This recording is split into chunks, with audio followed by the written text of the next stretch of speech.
জ্বালানি সংকট নিয়ে সরকার সব ধরনের প্রস্তুতি নিয়ে রেখেছে বলে জানিয়েছেন বাণিজ্যমন্ত্রী খন্দকার আব্দুল মুকতাদির।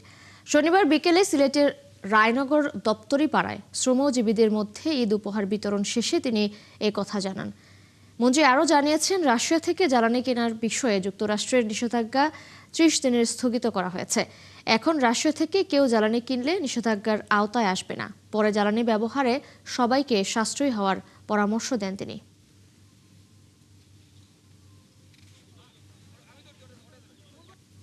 এই যাত্রায় জ্বালানির কোনো প্রভাব পড়বে না।